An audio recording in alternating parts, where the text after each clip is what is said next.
देश में लोग भिन्न भिन्न क्षेत्रों में ख्याति बटोर रहे हैं। कोई सिनेमा के क्षेत्रों में ख्याति बटोर रहा है, तो कोई उद्योग के क्षेत्रों में कार्य करके ख्याति बटोर रहा है, कोई राजनीति के क्षेत्र में कार्य के ख्याति बटोर रहा है, और कोई धर्म और सत्संग के क्षेत्रों में ख्याति बटोर रहा है। आप लोग धर्म और सत्संग के क्षेत्रों में इन नामों से जरूर परिचित होंगे, धीरेन्द्र शास्त्री, अनिरुद्धाचार्य और प्रेमानंद महाराज जी से। बागेश्वर धाम के धीरेन्द्र शास्त्री पर्चियों के माध्यम से लोगों की समस्याओं का समाधान करते हैं, और अनिरुद्धाचार्य उनके भागवत में जो लोग कथा सुनने आते हैं, लोग उनसे सवाल करते हैं और उनका जवाब देकर उनसे विचार विमर्श करते हैं। और प्रेमानंद जी महाराज अपने सत्संग के माध्यम से लोगों को सही मार्ग दिखाते हैं। प्रेमानंद महाराज जी ने किसी का नाम न लेते हुए कहा कि हम लोगों की तरह सत्संग खत्म करने के बाद हम हलवा पूरी नहीं बांटते, हम सिर्फ लोगों के कल्याण के लिए सत्संग करते हैं और हम किसी से कोई धनराशि की अपेक्षा नहीं करते। आज हम बात करेंगे प्रेमानंद महाराज के बारे में। नमस्कार दोस्तों, सत श्री अकाल, आदाब। मेरा नाम है अजय कुमार। मैं स्वागत करता हूं आप सबका अपने चैनल सचोट जानकारी में। वृंदावन के धरोहर कहे जाने वाले प्रेमानंद महाराज राधा रानी के प्रिय भक्त हैं। प्रेमानंद महाराज से मिलने हजारों श्रद्धालु आते हैं। उनके दर्शन के लिए, प्रेमानंद महाराज के दर्शन के लिए हजारों श्रद्धालु उनके आश्रम के बाहर रोड के किनारे लाइन लगाकर खड़े रहते हैं। प्रेमानंद महाराज की पद यात्रा 2:30 बजे करीब रात में निकलती है, और जो श्रद्धालु रोड के किनारे काफी दूर तक खड़े रहते हैं, और वो जो श्रद्धालु होते हैं सब संगीत द्वारा भजन कीर्तन करते हैं, और जब महाराज पद यात्रा करते हुए आते हैं तो सबको दर्शन देते हुए आते हैं। जो महाराज जी ने प्रेमानंद महाराज ने तो किशोर अवस्था में ही संन्यास ले लिया था, और जो उनके आसपास जो उनके शिष्य रहते हैं साधु संत, उनके बारे में भी आज हम चर्चा करेंगे कि वो संन्यास से पहले क्या थे। आपको सिर्फ अभी के लिए इतना बता देते हैं कि वो सभी जो उनके शिष्य हैं, जो उनके आसपास रहते हैं, वो संन्यास से पहले बड़े बड़े ऊंची नौकरी पर थे। प्रोफेसर था तो कोई इंजीनियर था। आज इनके बारे में भी हम चर्चा करेंगे। तो सबसे पहले गुरु से शुरू करते हैं। सबसे पहले प्रेमानंद जी महाराज के बारे में चर्चा करेंगे।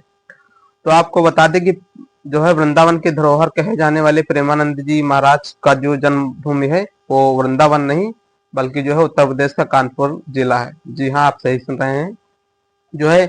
प्रेमानंद महाराज का जन्म उत्तर प्रदेश के कानपुर जिले के अखरी गांव में हुआ था, और उनका जन्म एक ब्राह्मण परिवार में हुआ था। उनके पिता का नाम शंभू पांडे और उनकी माता का नाम रामा देवी, और प्रेमानंद महाराज का वास्तविक नाम अनिरुद्ध पांडे था। और इनके सबसे पहले प्रेमानंद महाराज के जो परिवार में संन्यास लिया था, उनके दादाजी ने संन्यास लिया था, और फिर उनके पिताजी ने ग्रस्त जीवन रहकर ही उन्होंने भगवान का भजन किया, पूजा की भगवान की। और प्रेमानंद महाराज के बड़े भाई थे, वो रोजाना भगवत का पाठ करते थे, और खुद महाराज 6 या 7वीं कक्षा से ही गीता का अध्ययन करने लगे थे। उनका अध्यात्म की ओर उनका मन जाने लगा।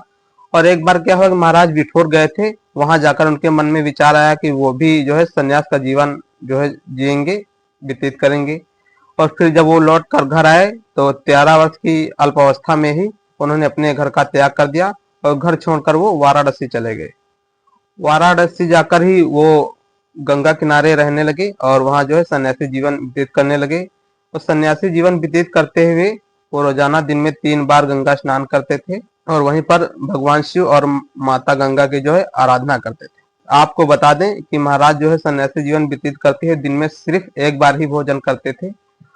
जो सन्यासी जीवन होता है उनका भोजन का एक वो होता है कि जो सन्यासी होता है सिर्फ भिक्षा मांग कर ही जीवन भोजन प्राप्त करता है।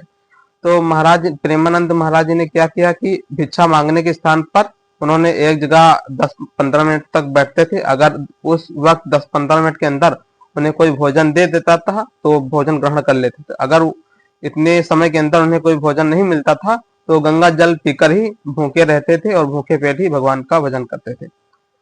कई बार ऐसा भी हुआ कि महाराज को भोजन नहीं मिला और वो भूखे पेट ही भगवान का भजन करते रहते थे।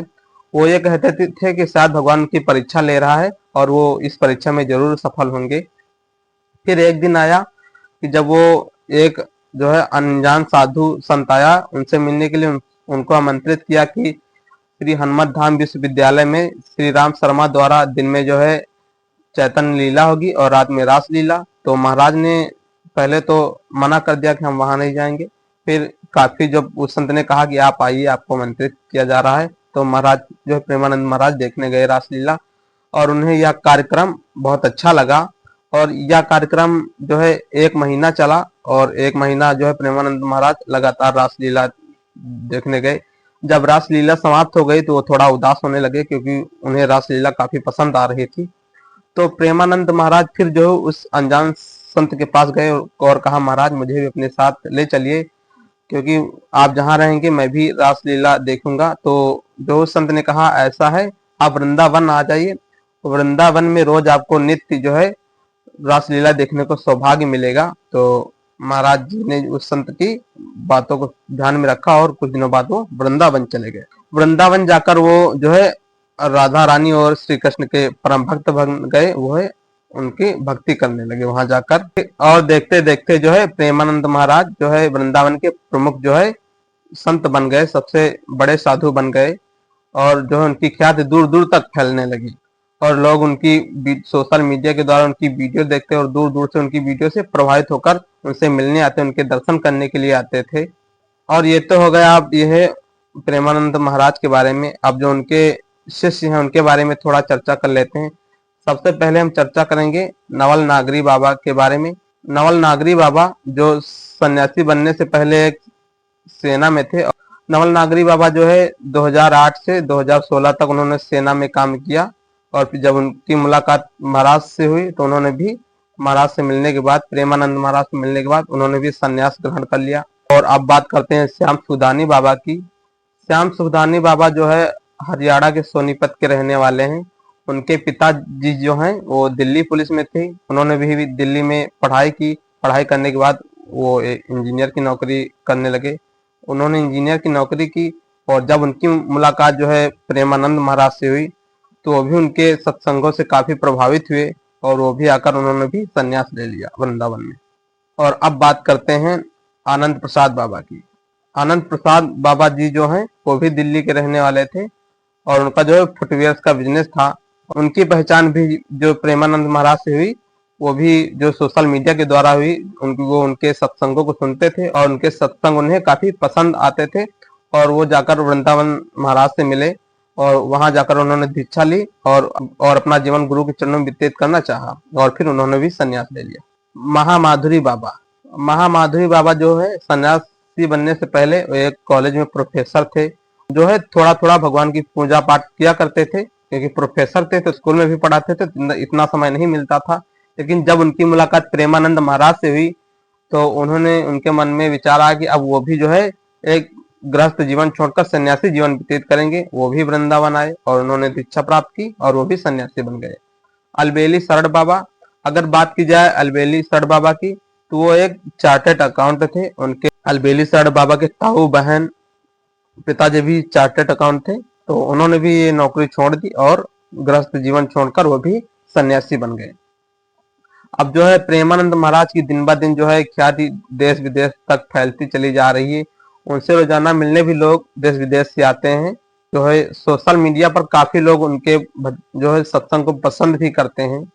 और आज के लिए इतना ही। अगर ये वीडियो आप लोगों को अच्छी लगी हो तो वीडियो को लाइक कीजिए, चैनल को सब्सक्राइब कीजिए। मिलते हैं ऐसे किसी वीडियो में, तब तक के लिए धन्यवाद। जय हिंद, जय भारत।